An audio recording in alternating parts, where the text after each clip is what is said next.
Ladies and gentlemen, good day and welcome to United Spirits Limited first quarter financial year 2026 earnings conference call. As a reminder, all participant lines will be in the listen-only mode and there will be an opportunity for you to ask questions after the presentation concludes. Should you need assistance during this conference call, please signal an operator by pressing star then 0 on your touchtone phone. Please note that this conference is being recorded. I now hand the conference over to Ms. Shweta Arora, Head of Investor Relations, United Spirits Limited. Thank you and over to you, ma'am. Thank you, Neera. Hello everyone, good afternoon and welcome to United Spirits Limited Q1 FY26 earnings call. Before proceeding with today's call, I would like to remind the listeners that during the call there may be some forward-looking statements. These statements are based on our views and assumptions at this point of time. However, this is not a guarantee of our future performance and results may materially differ from those expressed in or implied by such forward-looking statements. I request all of you to refer to our financial and press release posted yesterday. Both are available on Stock Exchange and company's website under the investor section. Moving on, today on the call we have with us Mr. Praveen Someshwar, Managing Director and CEO, who is joined by Mr. Pradeep Jain, Executive Director and CFO. Praveen and Pradeep will take you through the financial and business performance for the quarter, followed by the Q&A session. Thank you, and over to you, Pradeep. Thank you, Shweta, and good day, everyone. We'd like to begin today's call remembering and mourning the loss of our 11 beloved RCB fans in the tragic incident at the stadium on 4th June during the RCB team felicitation event. This heartbreaking and gut-wrenching incident has deeply shaken us. Our thoughts are with the families of the deceased and the many who were injured. May I request everyone to join me in observing a 1-minute silence in the memory of our beloved fans who lost their lives on 4th June.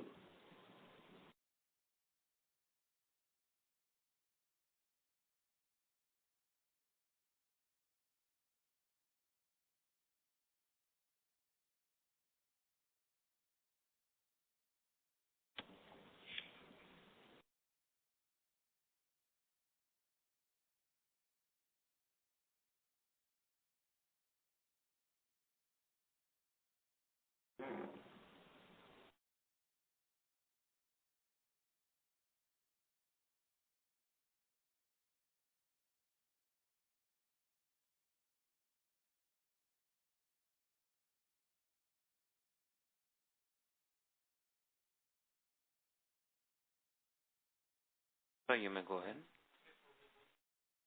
Thank you. As always, it's great to be joined by all of you today as we close the first quarter of the new fiscal full year 2026, which has brought both challenges and cheer in equal measure. We are optimistic on domestic consumption with an upbeat monsoon and some early signs of urban consumption recovery, as is also evident from results of the broader FMCG and consumer sector. Starting with a quick update on macro and industry. Discretionary consumption remains muted and occasion-led, particularly at the upper end, which is below the historical 2 to 3 year momentum. While Alcobev continues to show relative resilience versus other FMCG categories, it's again marred by policy headwinds. The most notable and recent one being from the state of Maharashtra. Significant hikes in excise duties impacting IMFL has led to spikes in the consumer MRP almost in the range of 30 to 40%. This is despite the company making some decisive and bold moves of not passing the complete burden to the consumer. In addition, the state has introduced something known as MML, which is Maharashtra Made Liquor. While this is not the first time that any state has made this move to encourage local industry, this step looks extreme and will potentially impact the consumer value proposition for the segment in the state. Overall, Maharashtra as a consumer market is significant for us. Our national value salience in the state hovers in the mid to high teens or thereabout. However, at this stage, it is too early for us to assess the complete impact of the announcement, as there are many moving parts around the MML entry. Our initial read assessment, if I may say so, definitely suggests that the IMFL industry contraction in view of the above-mentioned sharp consumer price increases. Considering the relatively steady consumption habits of the category segment audience, we believe the contraction of the pie will not be as severe or proportional as is the percentage of price increase we have seen. Early indicators, and I say very early indicators, suggest that the consumer spend is seeing mid-teen growth, which is very, very encouraging. However, we have to get to a 30-35% consumer spend growth to be revenue neutral. We'll have to wait and watch over the next couple of quarters on how this plays out. As all of you would already know, such experiments have been attempted in the past in some states, albeit at a very low scale, and have met very lukewarm results. Having said the above, and as I just spoke about Maharashtra, India is a portfolio of many states. And I want to repeat what I said in the last quarter call. For every headwind, there is a tailwind as well. We are seeing progressive policy changes in some other states like UP, MP, Jharkhand, to name a few. These certainly will help us unlock healthy category momentum in the coming quarters. Moreover, as all of you are already aware, we expect fresh opportunities to unlock at the top end with the India-UK FTA implementation. So overall, in balance, we are cautiously optimistic. Amidst a muted demand environment, if I may say so, we've delivered a resilient quarter. Our overall net sales value grew 8.4% over prior year, same quarter, with P&A net sales value growth at 9% year-on-year. The current quarter is also lapping a high base in the prior year on the back of proactive actions taken by the company, then to mitigate potential union election-led supply chain disruptions. Pradeep will provide more color on this margin and cost environment, but broadly, I have to say we are doing well on that front in line with our stated ambition, carefully balancing growth and investments with profitability. In this evolving backdrop, our portfolio remains strong and resilient. Premiumization, innovation, and format-led recruitment continue to be our key growth levers. Quickly coming to key updates on our trademarks. On upper prestige, Signature maintained high salience. RCAP entered the CSD channel, boosting institutional access. In mid-prestige, Royal Challenge delivered double-digit growth and performed competitively, led by cultural activations like Bold Sherni and India's first Alco-Bev esports campaign. Pack format innovation on Royal Challenge has scaled effectively and is delivering healthy double-digit year-on-year growth across the launch states. This is the pocket pack, and it's been very, very powerful. We are in the process of expanding its footprint. At the sake of repetition, the pocket pack is our triple benefit innovation, as we call it. Drives consumer penetration through convenience, enables productivity realization, and significantly reduces the carbon footprint. So it's an ideal pack as we go forward. Coming to our anchor trademark, McDowell's. Our newly launched McDowell's Double Oak Barrel has been very well received. The 180 ml pack format further supports penetration and trials. Consumer feedback on smoothness and premium value has been very encouraging. We intend selectively rolling it out to other states as well.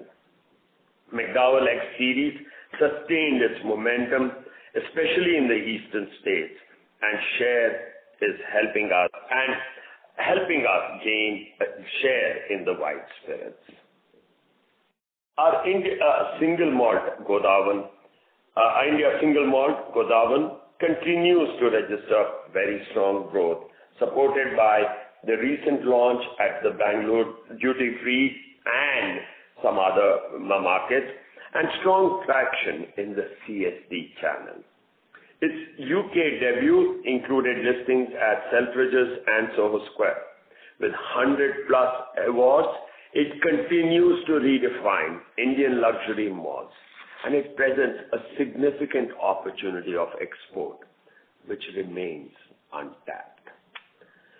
Coming to the whites portfolio, our recently launched Smirnoff flavors exceeded internal benchmarks across Haryana, Maharashtra, Karnataka, Goa, UP. So clearly, it's excited the consumer. Minty Jamun-led preference, reaffirming our relevance among younger, bold, exploring cohorts in a flavor-led white spirits category. Don Julio recorded strong double-digit growth driven by Cinco de Mayo activations, high consumer affinity, and industry recognition for experiential excellence. It remains a front-runner in the fast-growing luxury tequila segment, and quarter on quarter, we are significantly improving our performance in this category. Another significant development during the quarter was the completion of Now Spirits acquisition. It was always part of our portfolio. We clearly looked at it as we looked at the laddering in that category. But we thought this was just the right time to scale up using Diageo's expertise and tap into the repertoire, local, authentic, craft-oriented brand consumption opportunity to now take it to our fold. We are delighted that brands like Greater Than and Hapusa are part of our extended portfolio. Looking ahead, we will continue to focus on our circle of control to navigate policy headwinds and challenging demand environment. Overall, we remain optimistic on the medium-term opportunity to lead India's alcohol premiumization curve with differentiated and tailored offerings. Before handing over to Pradeep to cover the financial performance, I want to take a moment to reflect on the broader impact of our business. An independent economic and social impact assessment by the Pehle India Foundation has just been released, and the findings are both humbling and inspiring. We directly and indirectly enable employment for 6.5 lakh people, 650,000 people. Our contribution to the Indian economy stands at circa 49,000 crore. We contribute over 20,000 crores in taxes annually. Beyond numbers, our operations create deep linkages with agriculture, logistics, community, and more. From using 98.6% renewable energy to positively impacting over 100,000 lives through our community programs, we continue to embed purpose in our growth. These outcomes reinforce a simple truth.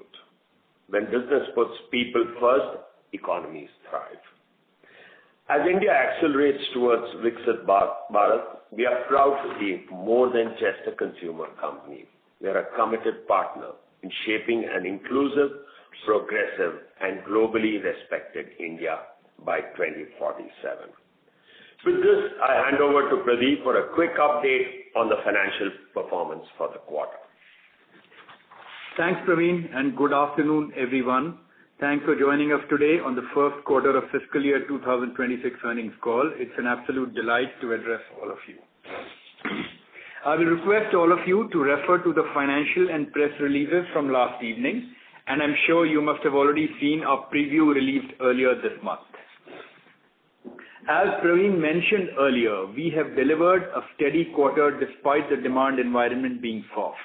Our overall portfolio NFP growth was 8.4% for the quarter, within which the P&A growth stood at 9%. The quarterly growth number, excluding Andhra Pradesh, was 3.2%, both for the total portfolio and for the prestige and above segment. As the demand moderated at the top end and in line with seasonality of the business, our price mix was flat during the quarter. Price mix for the quarter, excluding Andhra, was 2.3%. Andhra, as all of you are aware, is primarily a lower prestige mass market. It is important to call out that this growth is lapping a high prior year base driven by a combination of two factors. One, as Praveen has already mentioned, involved proactive action to mitigate potential union election-led supply chain disruption last year, and another was a business as usual development in West, both of which had led to a favorable growth in the prior year same quarter. And therefore, as we had requested last year, would again request all of you to look at the first half of the fiscal year 25-26 also as one consolidated block. Our inherent growth run rate is exactly in the same range as our two prior sequential quarters.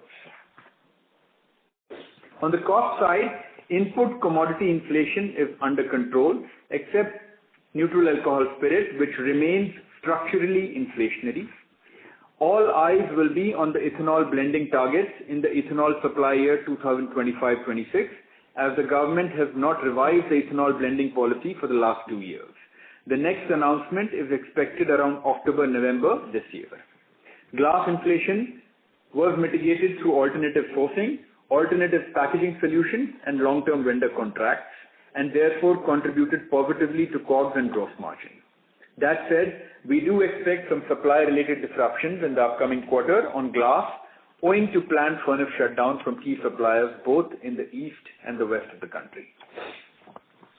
Gross profit for the quarter was 1,121 crores with a gross margin of 44%. Grossing up for the one-off indirect tax expense of 40 crores, our underlying gross margin for the quarter stands at 45.5%, which is an expansion of 107 basis points over prior year. The marketing reinvestment rate during the quarter was 9.3% of net sales. While this may appear elevated for a seasonally low quarter, it's a conscious step taken to build mental availability of our brands throughout the year. And while seasonality may exist between the two halves of the year, we wanted our brand investments to be uniformly distributed. This, however, does not change our full year A&P guidance of 9.5% to 10%, and will sequentially step up as we approach the peak season of October-December to keep our virtuous growth cycle intact to drive consumer engagement and maintain equity of our trademarks. The reported EBITDA for the quarter stands at 415 crores. After adjusting for the 40 crore one-off, underlying EBITDA stands at 455 crores, almost flat year on year. The reported EBITDA margin for the quarter was at 16.3%, while underlying margin is at 17.9%. As always, our endeavor will be to continue our structural cost reduction initiatives across the value chain and make right interventions to deliver on our top line and bottom line growth aspirations. Overall PAT for the quarter is rupees 258 crores with a PAT margin of 10.1%. With this, we can now open the floor for Q&A. Thank you. Thank you very much. We'll now begin with the question and answer session. Anyone who wishes to ask a question may press star and 1 on their touchtone telephone. If you wish to remove yourself from the question queue, you may press star and 2. Participants are requested to use handsets while asking a question. Ladies and gentlemen, we will wait for a moment while the question queue assembles. Participants, you may press star and 1 to ask a question.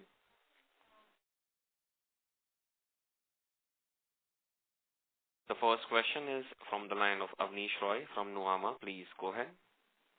Yeah, thanks. I have 3 quick questions. First is on your comments on Maharashtra. So you did mention that the MML kind of strategy, Maharashtra made liquor, those equivalent has been tried earlier in other states. So if you could clarify a bit more on generally near term and long term how does it pan out? Because we don't see that as a concern in most states. So it does mean that initially maybe it's introduced and then does get sidelined. So if you could clarify on that. Second related question is, you did mention that you are absorbing substantially in some cases. So wanted to understand the 30 to 40% tax hike. The absorption is sporadic or it is a bit more substantial? So that is my first question.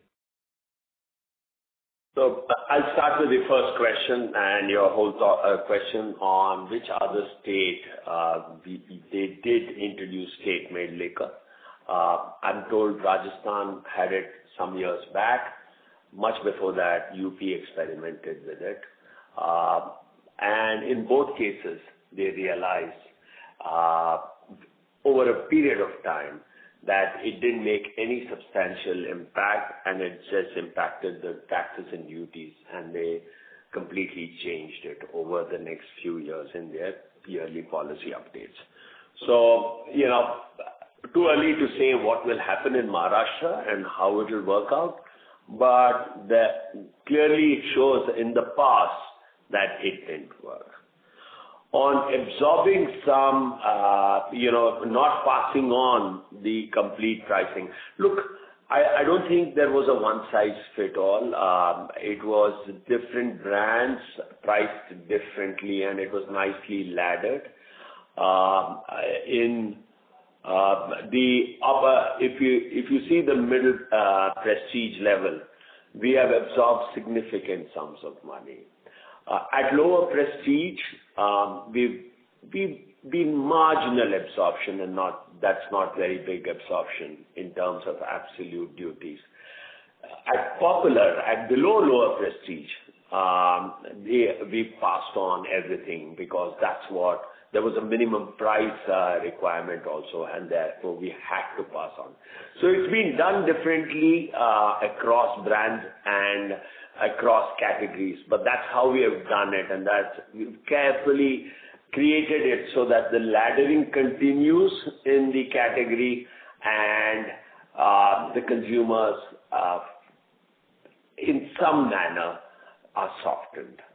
Yeah, and maybe I'll just add, Avnish, to Praveen's points, right, that whatever we have consciously decided not to pass on, we are tasking ourselves to generate that productivity. A significant portion of it from the Maharashtra state itself, but where we are not being able to absorb that completely in Maharashtra, we are obviously tasking ourselves to generate that from the rest of the portfolio. Understood. One quick follow-up on this first question. So given your focus on premiumization, would you look to play the MML once full policy clarity comes? And second, small bit on the pass on to customer. Are the other large players also behaving fairly similar, because it's an industry-wide issue? So is there some irrational competition here that some small player or big player is trying to become extra aggressive, or you are trying to become extra aggressive? Wanted to understand, is there some level of discipline here on the thought process? We've seen a very balanced approach. I wouldn't see aggression from anyone till now. It's early days. It's just been, 30 days effectively it's gone to market, but we've seen a balance in the play. So that's not really a concern. On, MML rules have just come out. They're all studying. What I'm told, early read of it is we cannot participate. So it's not about, we want to or can't. We cannot participate, but we will go through it in great detail and see what the opportunity is. And if there is an opportunity to participate, then where does it play in our overall segment? And how do we structure it? And how do we structure it? Yeah. So my second and last question is on the three cost items. So first, of course, on the glass, you may have mentioned interesting and very useful comment that some planned maintenance is going to happen. Generally, planned maintenance is well thought through. So do you see this as a substantial impact or more of just a small and temporary impact on your costing on the glass? And second is, Q1, your other cost and A&P cost rose sharply. on a full year basis, given, sir, you have now taken up the leadership as the MD, is there some thought that on a full year basis also, these two line items should go up a bit versus last year as a percentage of sales? Yeah. So Amish, let me take that, right? And Praveen is smiling, right? So he's passed it on to me. So, no, for glass, you're right, there are these plant furnaces, etc. So there is a little bit of regional sourcing that happens, etc., which leads to a little bit of an uptick of freight cost, etc., but otherwise nothing structural. It will be temporary, exactly the way you have said, right? And the second thing is, we've already covered that in our opening script. We don't expect the A&P investment to go up versus our full year guidance, right? So this is more a quarter-on-quarter phasing issue, right? And therefore not a full year impact. Even other costs has also risen sharply. Other costs, okay. Other costs. All I can attribute that it is to due to a bunching up of some of our old cases and legal issues, etc. Right, but again nothing structural, right? So that again should be seen as a 1 quarter issue. So thanks. All the best from my side. Thank you. Thank you. Thanks, Avnish. Thank you. Next question is from line of Avi Mehta from Macquarie Capital. Please go ahead. Yeah, hi team. Thanks for the opportunity. My first question was more on how to look at Maharashtra from a company level basis. Now, given the salience of Maharashtra and your initial read on how demand behavior is, do you see that FY26 prestige growth may be lower than the double-digit growth that we typically aim for? In Maharashtra or across the country? Oh, okay. I'm more interested because, typically India has some pluses, some minuses, so I just wanted to get more overall feel. And how should I look at that? Thanks. I think I made that point very clear in the opening statement itself. In balance, I think we are cautiously optimistic. Our mid-range, mid-term guidance is very simple, which is double-digit growth in P&A. I think we are completely committed towards it, and we don't see any of this changing it in the short term at all. Yeah. Also, maybe I'll just add to what Praveen is saying, right?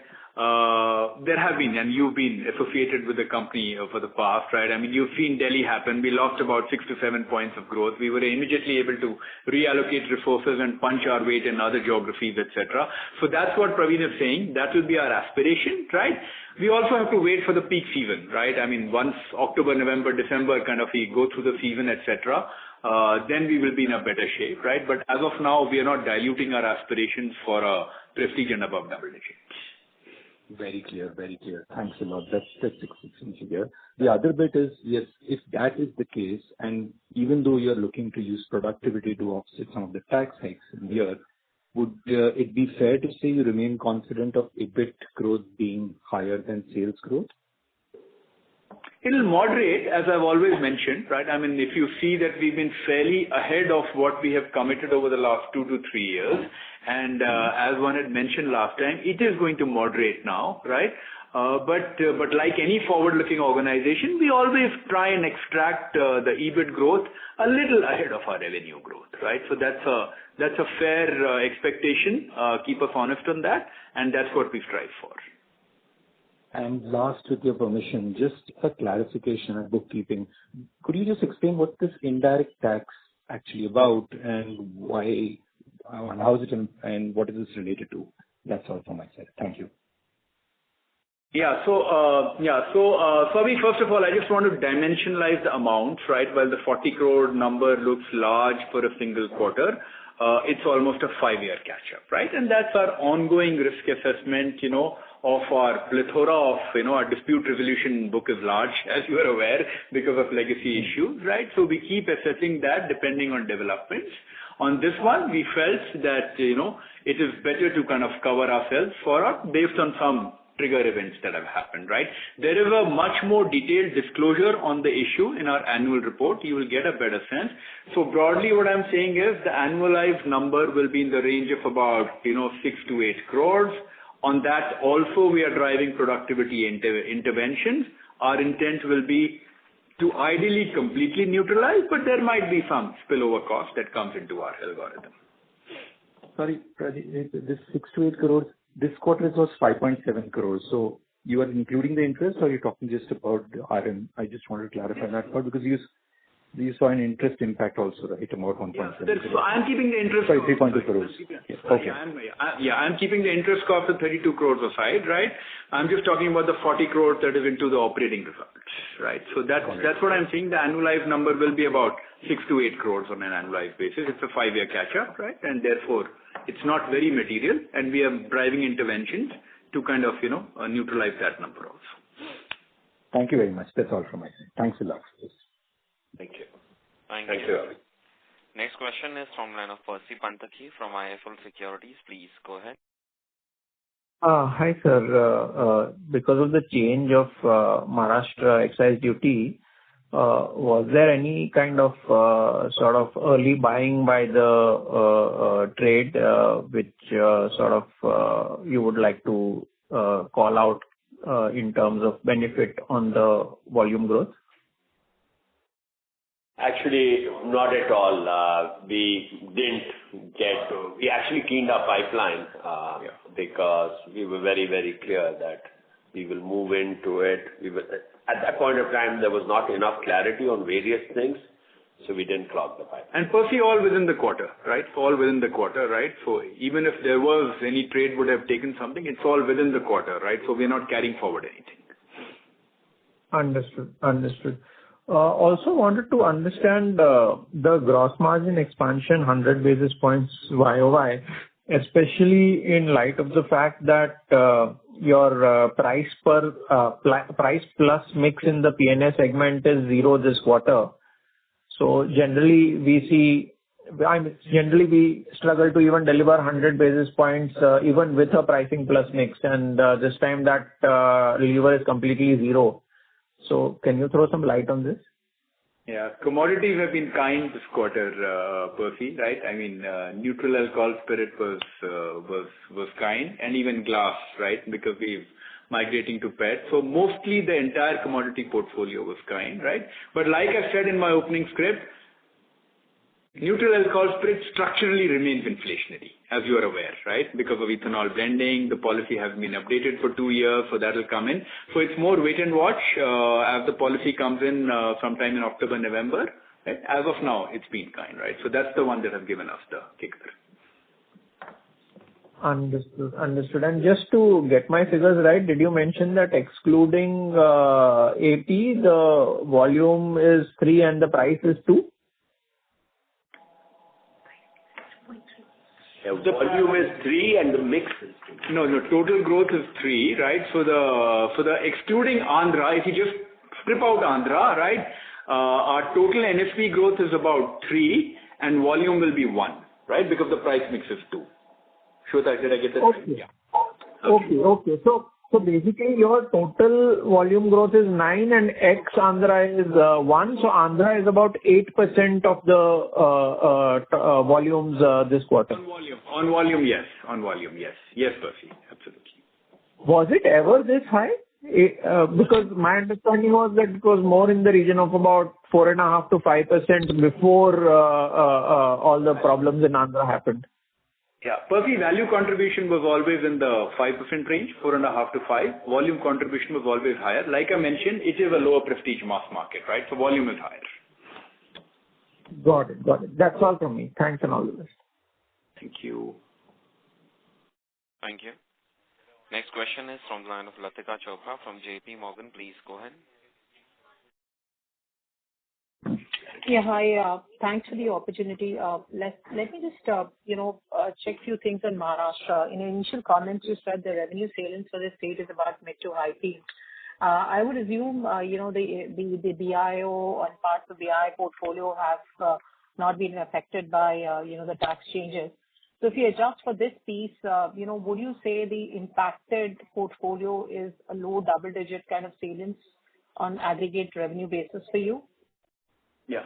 So Latika, the BIO portfolio is not a very large salience in Maharashtra. It's, I think Praveen was mentioning it, I don't know, not in his comments, but somewhere else, right? It's largely a lower prestige and mid-prestige market, right? So therefore, yeah, I mean, it could reduce by a percentage point, but by and large, it will stay in the same range of, whatever Praveen mentioned in his opening comments. All right. The other bit that I wanted to understand from you was, basis the prior episodes, of sharp price increases, I'm sure we have not seen probably something to the tune of, 30 to 40%, at least not to in my immediate knowledge, but definitely probably we have seen, in the range of 15 to 20% in the past. What kind of a consumer behavior have you seen? There are also,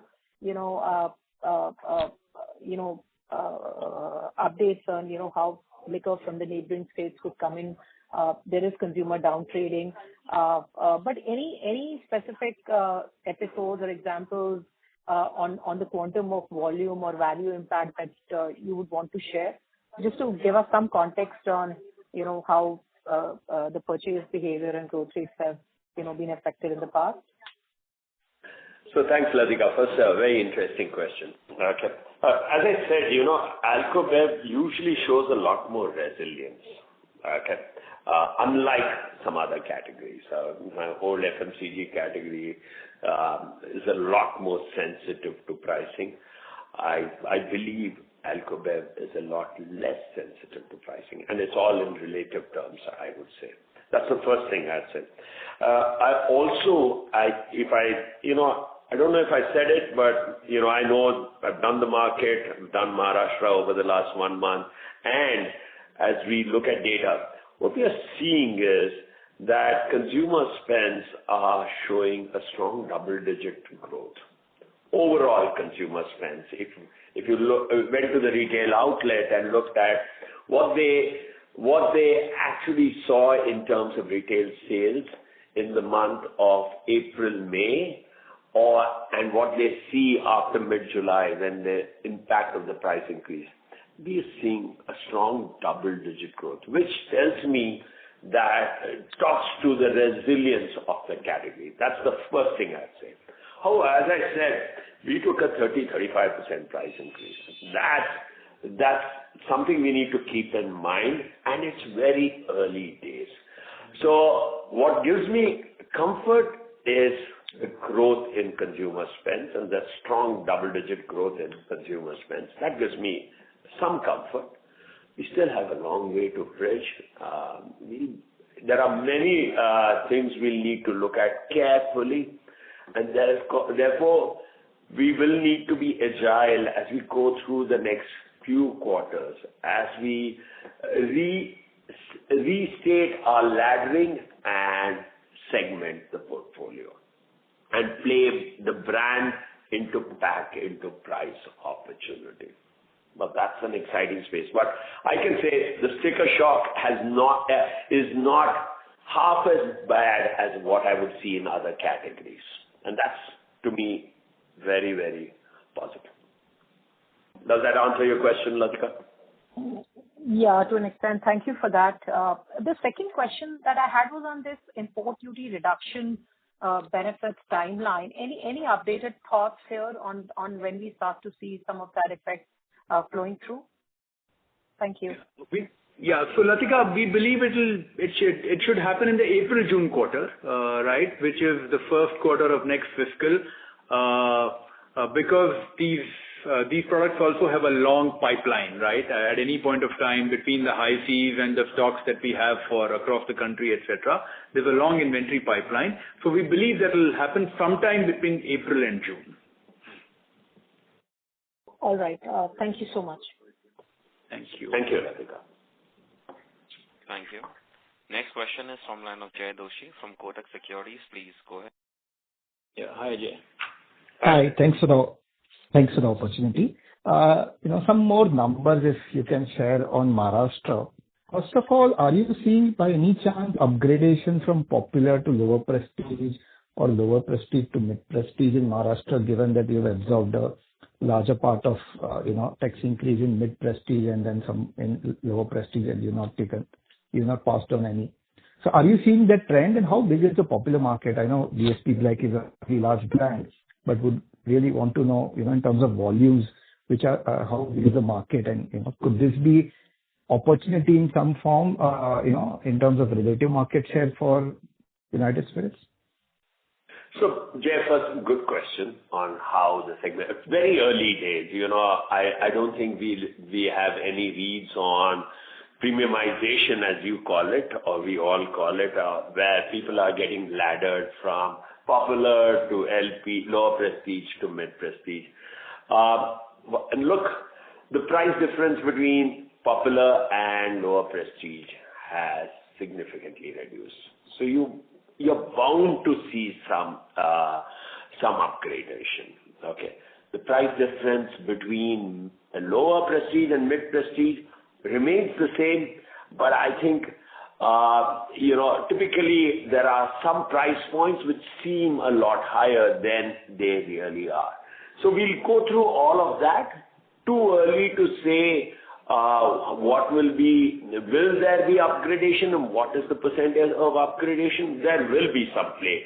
But I think the biggest beast in it has still not come into play, which is MML.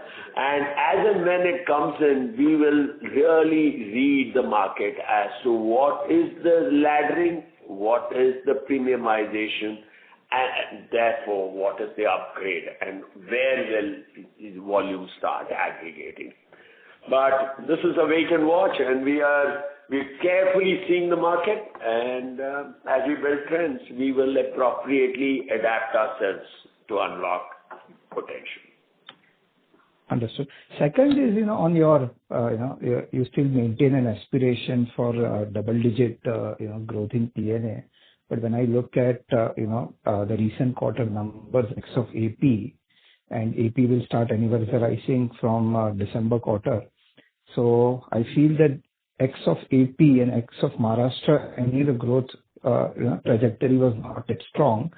And with some headwinds in Maharashtra and AP anniversarizing, I don't know, am I missing something? Are you sort of, are there any tailwinds in other states that makes you confident, or is there a good chance that Maharashtra government may roll back or at least partially roll back the tax increase? So you're hopeful that maybe in second half things could actually be better than what, today mathematically it appears to be. So the second part to the question, will Maharashtra government roll back? I think I need to go to an astrologer, really. I'm not sure at all, why they would roll back. The only reason they'd roll back is if they see drop in their duty collection over a consistent period of time, as I see. And that, in my mind, sounds not, as I say, and as I see the consumer spend growth, I don't see that happening. Also, they'll give it a shot for at least some period of time. Yeah. To our assessment. So that's the second part. But the first part, look, as I said, my important thing is India is a portfolio of states, the markets which don't do well. And we went through the same phase a couple of years back when Delhi hit us. There are sometimes headwinds, sometimes tailwinds, but even in that scenario, you overall managed to deliver double-digit P&A.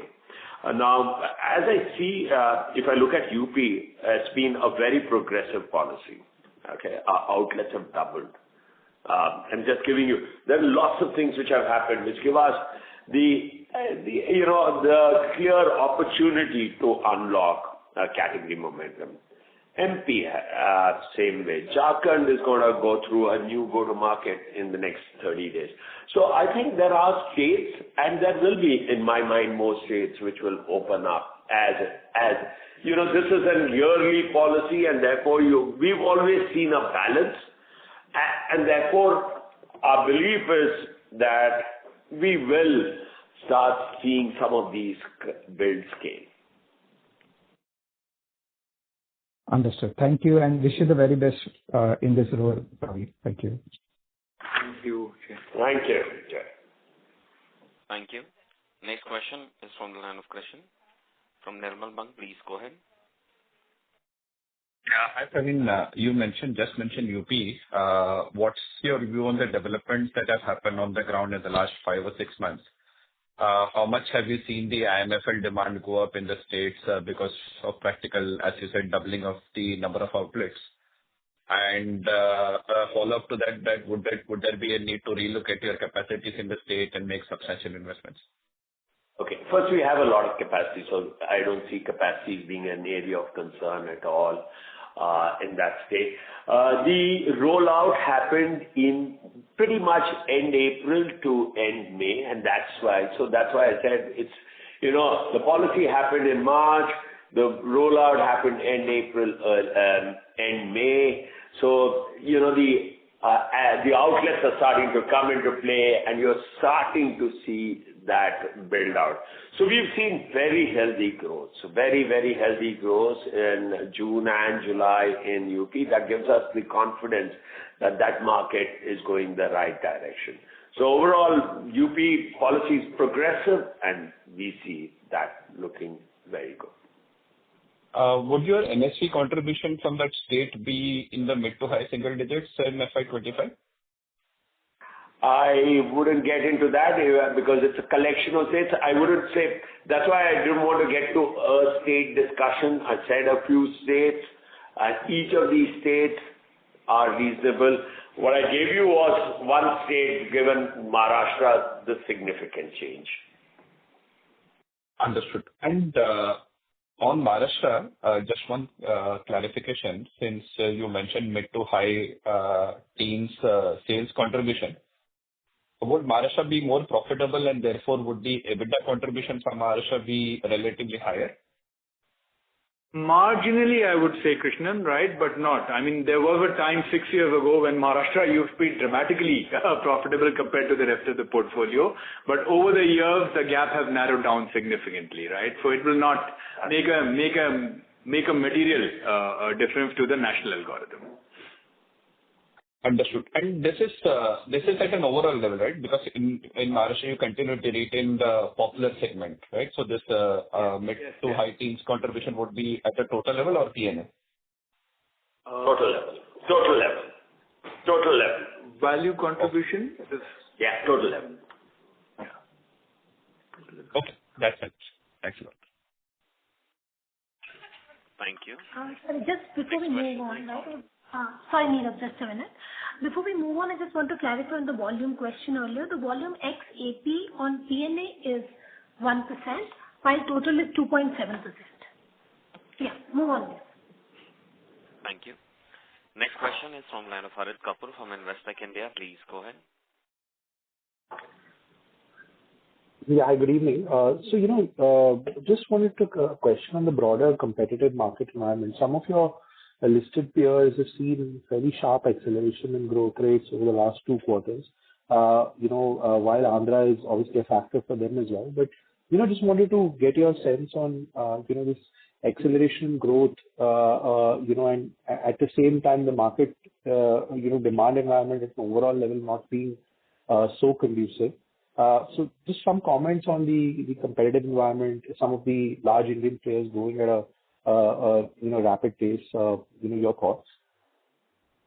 First, don't really feel, a quarter here and there. You'll always see some acceleration and deacceleration. But overall, we look at growth in, India growth by state, total rolling up, and industry reports on an ongoing basis, on a regular basis. And I can say with reasonable confidence, as even I've started seeing them consistently, we are in the top tier of performance. That's the first thing I'd say. Also, one of the things, and I think Pradeep alluded to it in great detail, is that you need to keep our current quarter performance in context of a high base of the prior year and some other things which he mentioned.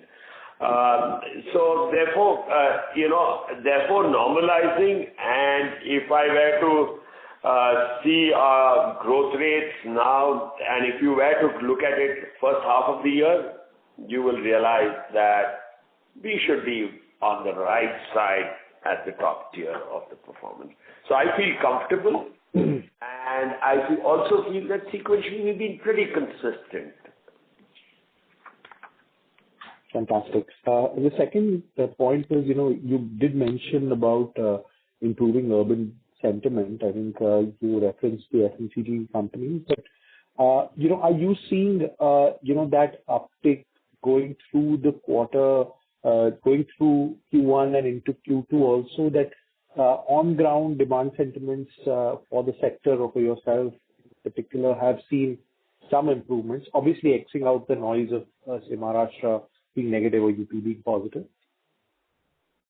Look, I genuinely believe there are early signs of recovery. I wouldn't say moving in from, as I said, Q1 to Q2. I think there are early signs of recovery now. Where we have seen things improve further is rural. Okay, and I believe the monsoons, pretty healthy monsoons will help it further. So that I feel a lot.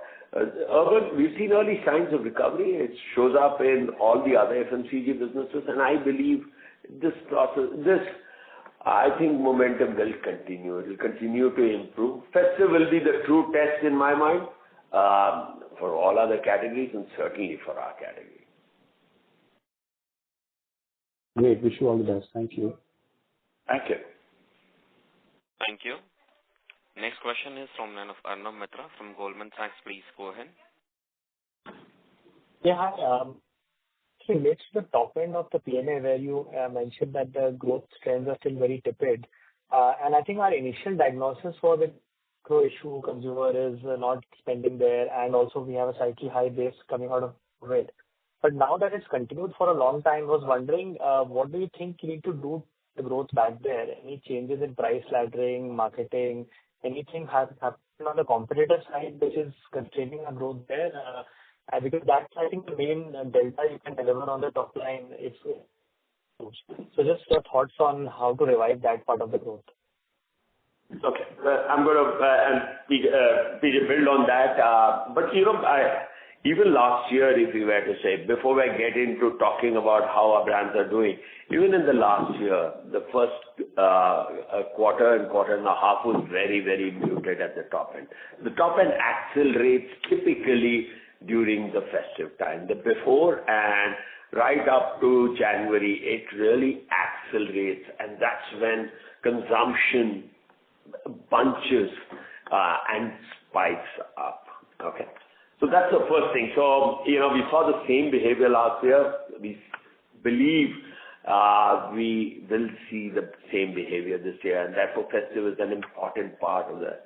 Second, if you look at our brands are doing extremely well. We look at our brand scores on a monthly basis, and each of our top-end trademarks, especially Johnny, is across its lines, is looking extremely strong and is growing equity, growing differentiation. That gives us reasonable confidence that we're doing the right things. The consumers are loving what they see. Consumers the occasions of these are over-indexed during festive, and that's when hopefully we will see this unlock. So right now, we don't see anything new or any big change required on what we are doing.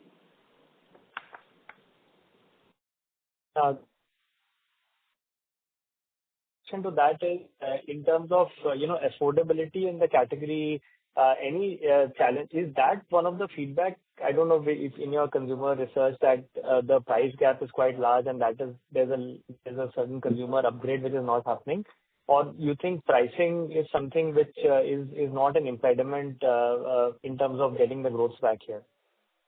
So first, I wouldn't wash away pricing is never an impediment, but I believe I don't see where we are in terms of pricing, depending on every state is a little different, and I want you to know that there are two extremes on what that pricing could be.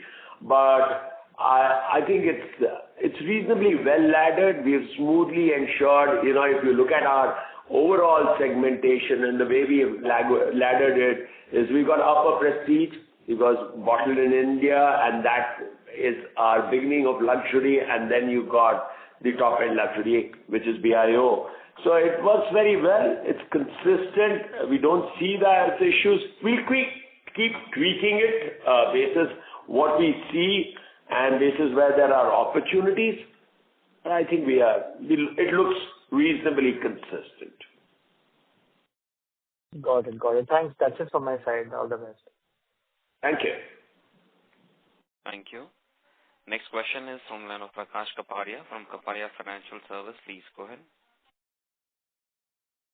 Yeah.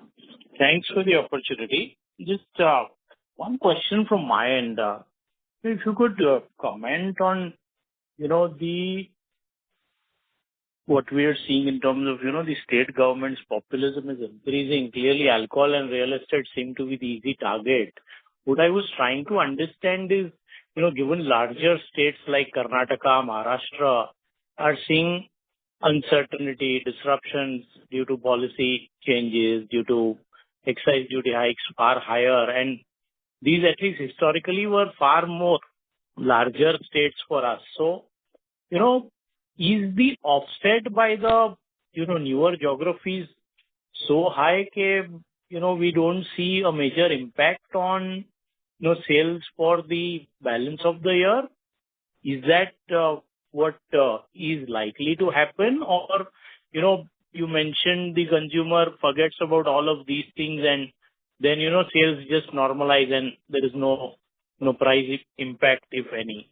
And Delhi, how is, the trajectory? Have things stabilized post the new policy? Those were my questions. First, Delhi, the new policy is still not in play. The new government has come in and they are working on it. They just continued with the old policy, and we are hopeful sooner than later we'll see the new policy. That's the first thing. And, as and when the newer policy could happen, that could be an opportunity. As I said on the first part, India is a portfolio of states, and we've learned over the last 3-4 years that we just need to be consistent and focused. And there are going to be some headwinds, and for every headwind there's a tailwind. And how do you balance that consistently and, double down on the opportunity while mitigate this?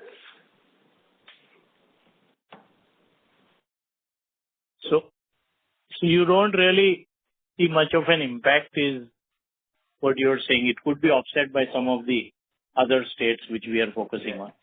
You are so right. We're cautiously optimistic that we will stay true to our guidance. Yeah, that will be our aspiration, right? Absolutely. That is our intent and that is our aspiration, right? Now, obviously, as Praveen mentioned, the MML thing is yet to play out. We need to see how that plays out. It could be a positive, it could be a negative, right? And then we continue to flex, right, in terms of where we can extract growth in the rest of the country. Sure. Thanks, sir. All the best. Thank you. Thank you very much. The last question is from the line of Karan Kanda from Choice Institutional Equities. Please go ahead. Hello. Hope I'm audible. Thank you for the opportunity. What I'd like to know is how do you see the white spirit space between gin and vodka? Gin has been on the rise and also you've acquired now spirit greater than has been performing really well. Karan, you're not clear at all. Yeah, Karan, there's a lot of background noise. There's a lot. Not hear you clearly, right? So you'll have... Is it better now? Hello? Yeah, this is better. Slightly better. This is better. Yeah, sorry about that. So how do you see the white spirit space as between gin and vodka? Do you see like gin outgrowing vodka over the next 4-5 years? Now has also been performing really well. So about white spirit space.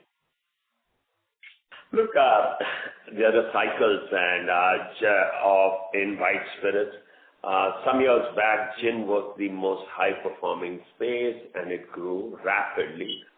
Over the last few years, if I may say so, vodka has seen a resurgence. So, these cycles, for us, it's a portfolio, and we look at laddering and segmenting within the portfolio and build that out very, very consistently. We are committed and invested both in gin and in vodka. So I don't know what will grow faster or slower, but I can say as the category grows, we are very well positioned to unlock potential there. Okay, sir. And one last question, if I may. As you said that Maharashtra is a headwind, do you see UP becoming a tailwind in the future with a more modern policy and the increasing in number of retail outlets? How much of a tailwind can it be for us? It's just coming into play as Maharashtra is just coming into play. UP is just coming into play, but absolutely it is a tailwind. Okay. Thank you, sir. That's it from my side. Thank you very much. Ladies and gentlemen, that was the last question for today. I would now like to hand the conference over to Ms. Shweta Arora for closing comments. Thank you. Before we close today's call, I am happy to inform that we have published our first integrated annual report. This shift from our traditional annual report to an integrated one marks more than a format change for us. It reflects holistic thinking that connects financial outcomes with environmental, social, human, and intellectual capital, offering a unified view of our strategy, governance, risk, and opportunities. I request all of you to please do take a look, and we look forward to your feedback on the same. Again, on behalf of United Spirits Limited, I wish you and I wish everyone on the call a very happy Independence Day. Please feel free to reach out to me if you have any further questions. Thank you all for joining. Have a good evening. Thank you all. Thank you all. Thank you very much. On behalf of United Spirits Limited, that concludes this conference. Thank you for joining us, and you may now disconnect your lines. Thank you. If you found this video helpful, please like, share and subscribe to Concall India for latest upcoming Concall.